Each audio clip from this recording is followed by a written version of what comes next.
Praise the Lord. ஆண்டவர் இரட்சகருமாய் இயேசு கிறிஸ்துவின் நாமத்தினாலே உங்கள் அனைவரையும் இந்த காலை வேளையில் அன்போடு வாழ்த்துகிறேன்.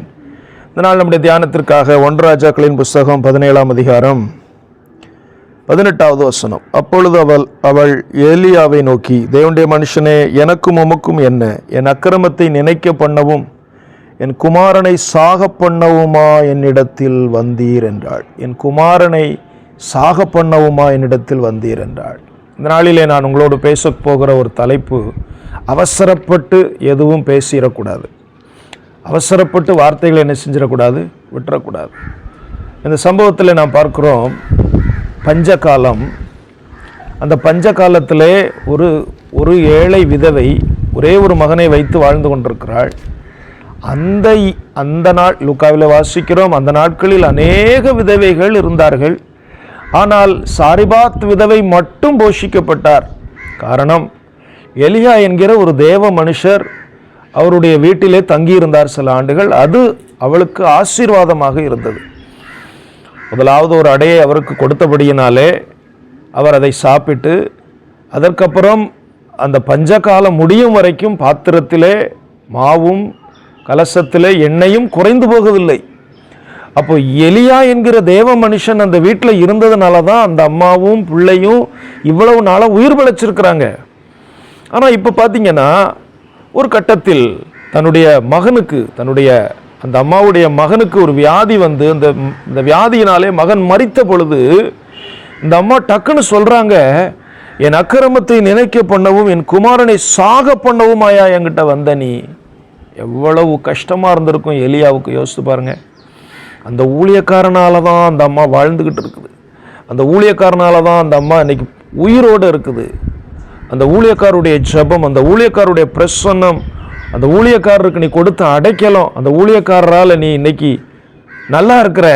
ஆனால் இன்னைக்கு உனக்கு ஒரு பிரச்சனைன்னு சொன்ன உடனே அந்த ஊழியக்காரரை நீ பேசுகிற, அந்த ஊழியக்காரருக்கு விரோதமாக நீ செயல்படுற. இன்றைக்கும் அநேகருக்கு டென்ஷன் வந்துட்டா எதை பேசணுன்னே தெரியாது. கோபத்தில் வார்த்தைகளை அள்ளி விடுவார்கள். அது எத்தனை பேரை காயப்படுத்தும், எவ்வளவு ஆழமான காயங்களை ஏற்படுத்தும் என்பதை யோசிப்பதே கிடையாது. அப்புறமா யோசிக்கிறது, ஐயோ இப்படிலாம் நான் பேசிட்டேனேன்னு. எனவே அவசரப்படக்கூடாது. ஆத்திரக்காரனுக்கு புத்தி மட்டும்னு சொல்லுவாங்க. அவசரப்படக்கூடாது, பொறுமையாக இருக்கணும். வார்த்தைகளை பேசுவதிலே ஜாக்கிரதையாக இருக்க வேண்டும். பாருங்கள், இந்த அம்மா இவ்வளவு பேசிவிட்டு உடனே எலியா சொல்கிறாரு, கொண்டாமாவும் பிள்ளைய அப்படின்னு சொல்லிட்டு வாங்கி திரும்ப கொடுக்கும்போது அந்த பையனை உயிரோடு கொடுக்குறாரு, உயிருள்ள பிள்ளையாக கொடுக்குறாரு. அப்போ சொல்லுது 24ஆம் வசனத்தில், அப்பொழுது அந்த ஸ்திரீ எலியாவை நோக்கி, நீ தேவனுடைய மனுஷன் என்றும் இந்த வாயிலிருந்து பிறக்கும் கர்த்தரின் வார்த்தை உண்மை என்றும் இதனால் இப்போது அறிந்திருக்கிறேன் என்றார். ஒரு நிமிஷத்தில் பாருங்க, அந்த நாவு பார்த்தீங்களா, கொஞ்சம் முந்தி என்ன பேசிச்சு, நீ எல்லாம் மனுஷனாயா, உன்னால தான் என் பிள்ளை செத்தான், தெண்டச்சோறு என்றெல்லாம் கூட பேசி இருக்குமோ என்னமோ தெரில. ஆனால் இப்போ சொல்லுது பாருங்க, உண்மையிலே நீ தேவனுடைய மனுஷன் என்று சொல்லி. அப்போ அந்த வார்த்தைகள் அந்த தேவ மனுஷனாகி அவரை எவ்வளோ காயப்படுத்தியிருக்கோம், எவ்வளோ வேதனைப்பட்டிருப்பார். நாமும் யோசிக்கணும். நம்முடைய வாயின் வார்த்தைகளை குறித்து நாம் சிந்திக்க வேண்டும். நம்முடைய வாய்க்கு கடிவாளம் போட வேண்டும். தாவீது சொல்லுகிறார் 17ஆம் சங்கீதத்தில், என் வாய் மீறாதபடிக்கு நான் அதோடு உடன்படிக்கை பண்ணினேன் என்று சொல்லுகிறார்.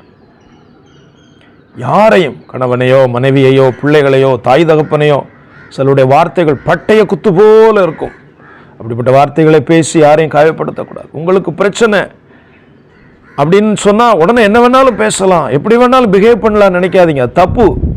அதனால் எத்தனை பேர் எவ்வளோ பேர் பாதிக்கப்படுவாங்கங்கிறத யோசித்து பாருங்கள். எனவே நம்முடைய வார்த்தைகளை அளந்து ஞானமாக, கவனமாக, பொறுமையாக பேசுவோம்.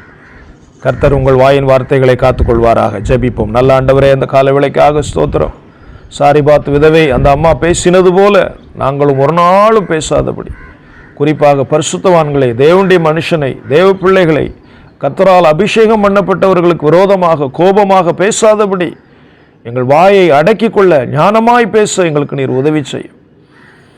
இதை கேட்கிற ஒவ்வொருவரையும் ஆசீர்வதியும். எங்கள் வாய் மீறாதபடிக்கு தாவீதைப் போல நாங்கள் அதற்கு ஒரு உடன்படிக்கை போட கிருபை செய்யும். ஆசீர்வதி. இயேசு கிறிஸ்துவின் நாமத்தில் ஜெபிக்கிறோம் நல்ல பிதாவே, ஆமென். God bless you. கர்த்தர் உங்களை ஆசீர்வதிப்பாராக.